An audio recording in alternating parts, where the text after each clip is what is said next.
Doesn't that just look delicious, y'all? Gary! I was just looking for the sports channel, Gary. Hey guys, it's Jesse. Welcome to Baking with Jesse.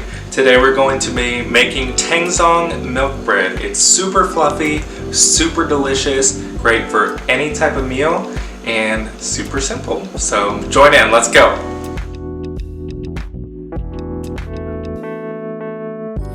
Okay, so first we're going to make our Tangzhong mixture, and we're going to do that by taking 1/4 cup, or about 40 grams of flour, and 1 cup of water, or about 200 grams of water, and we're going to mix this together to make kind of a pasty type substance. Last time I made this, I kept on wanting to try it because it looked like it tastes good, but it just tasted like flour and water, so it actually wasn't very good. As you can see, I've got my Harry Potter spatula. They didn't pay me for that advertisement, but you know, just gotta represent. You can see that it's getting a little more goopy here. We'll let it go for another second and remove it from the heat. And then we'll let it refrigerate so it can get down to room temperature. You don't want it to be too hot when you add it to the bread mixture. So it looks like mashed potatoes here. As you can see, I'm just putting it in a little dish. Doesn't that look yummy? You just stick it in the fridge, let it cool to about room temperature. However long that takes. You don't want it too cold, not too hot either. So next I've weighed out my ingredients while the Tangzhong mixture is cooling. I have 3.5 cups of flour. I have 1/4 cup of sugar. I have 1.5 tablespoons of yeast, or 10 grams, and I have 10 grams of dry milk, which is about a tablespoon of dry milk. So now we're mixing in our dry ingredients. We have our flour, the 3.5 cups. And what we're going to do is we're going to put our sugar on one side, put our yeast on the other side, and then we're going to put our instant dry milk kind of between the two. Mix it up just for a second. Look at it go. Just look at it. Next we're adding about 1 cup of warm milk. You want it at about 110 degrees or so. Not too hot, it'll kill your yeast. Not too cold, because the yeast won't activate. Then we're going to do an egg in here as well. Make sure to add the shell. Just kidding, that's gross. And we're going to add our cooled room temp Tangzhong mixture.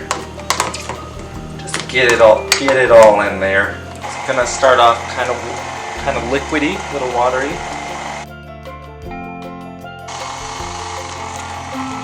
Okay, so as you can see, the mixture is kind of coming together. We're going to keep watching it.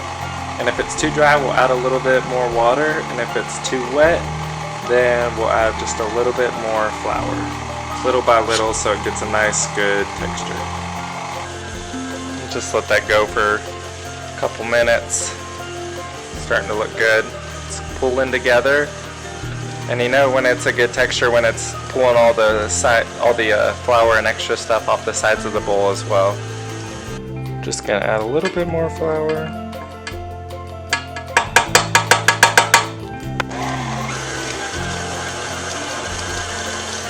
Mixed for a little bit, we're going to go ahead and add about 50 grams of butter, or about 4 tablespoons, about half a stick of unsalted room temp butter, and we're going to just let that keep going, mix in on in here. Come on in, just take a look at this.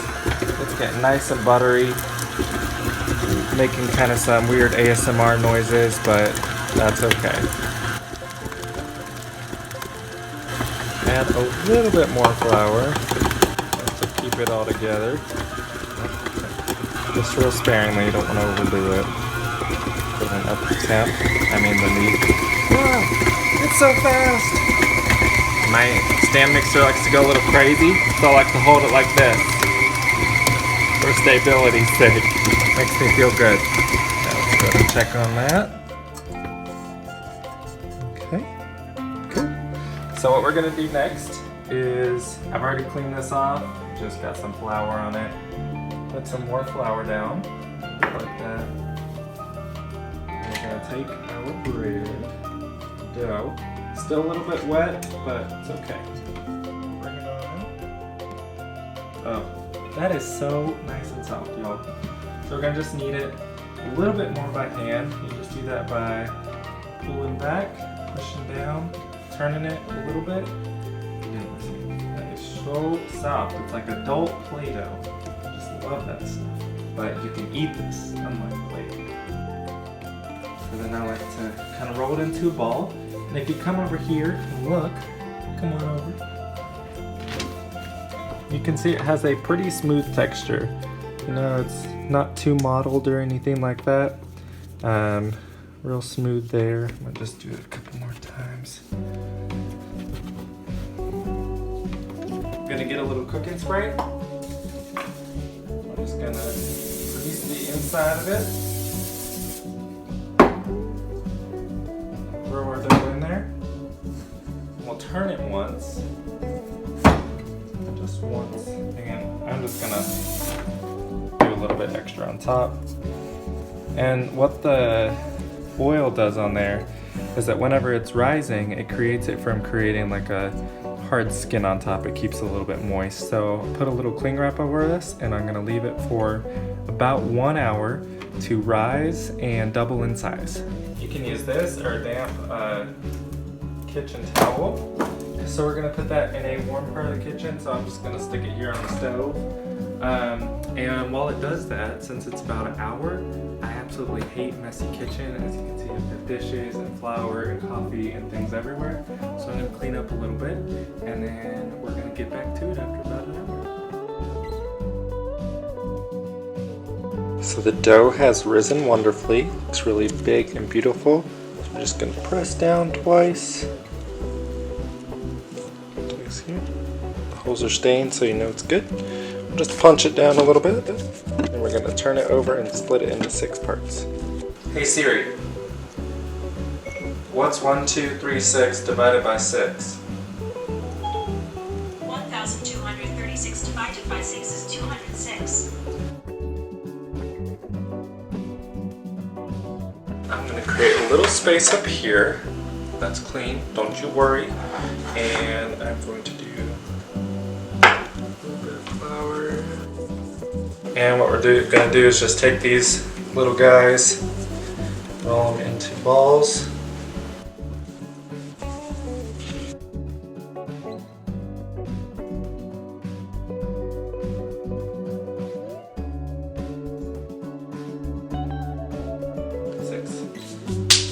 Cover that with a little bit of cling wrap again. Sit for another 15 minutes or so. So next what we're going to do is we're going to take each of the balls and we're just going to flop it down like that. And then we're going to take a rolling pin and I might just do a little bit more flour on top so it doesn't stick.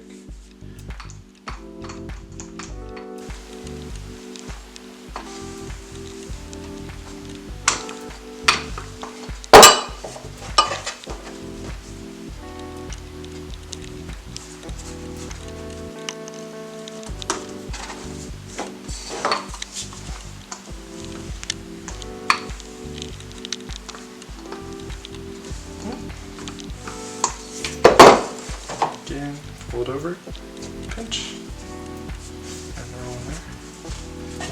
And then just put in this guy.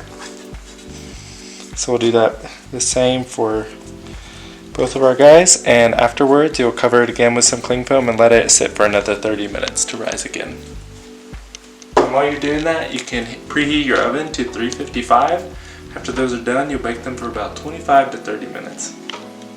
So we're going to make a little egg wash now that the bread has, oops, well, I just wanted the yolk.